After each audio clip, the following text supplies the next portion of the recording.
Well, Dr. Carson, we talk about the wrong direction and the socialist policies and the dependence and all of the things here in the Economic War Room. But I'm excited because you've brought some solutions. You've started the American Cornerstone Institute, and it's got some good ideas, the Cornerstones. Tell us about what the American Cornerstone Institute is and how it works. Well, it's pretty much what it sounds like. What were those foundational cornerstones that allowed this nation to go from a bunch of ragtag militiamen to the pinnacle of the world in record time? Yeah.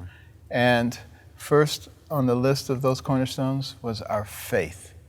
We had faith in God, and it was that relationship with God that taught us to have relationships with each other. Love your neighbor, forgive people, work together. Judeo-Christian foundational values. Now you're talking about faith in terms of love, and I'm with you. I'm with you, but that's not the world sees. What the world sees, if you have faith, then you must be a hater. You hate something, or you're against something. When it's just the opposite, completely the opposite. And of course, when you're dealing with communism and socialism, their goal, of course, is to replace God with government. Mm.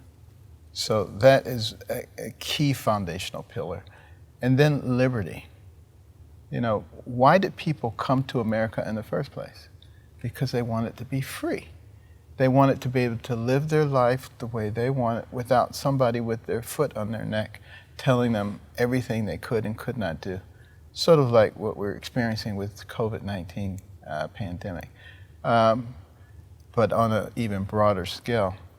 And some people say, well, we're still a very free country. Are we? Or do people now stop and say, can I say that? You know, can I do this? That's a real problem. And just because it's not officially imposed by the government doesn't make it less of a problem. If it's imposed by, you know, tech firms and the media, and the government is compliant with it, it's every bit as devastating. You know, it seems like the only liberty that the left wants us to have are broad sexual promiscuity and the ability to change your body and really to smoke as much drugs as you want or whatever. Those are the liberties that they think are important. That's correct. The whole idea of, I want to start a business of my own, or I want to raise my family a certain way, or I want to build a home here, I want to use my property a certain way. Those liberties they deny us, but if we want to get on sex, drugs, and rock and roll, oh, that's okay.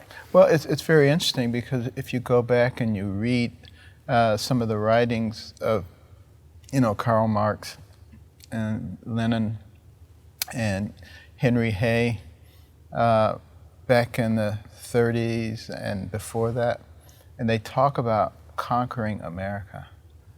And one of the ways to do it was to erode their moral values, erode the family structure, erode their faith in God, because they knew that as long as we had those things, they had no chance of ever overcoming us. No, you're right. And it's interesting that Khrushchev said 60 years ago, your children's grandchildren will live under communism, and we won't have to fire a shot.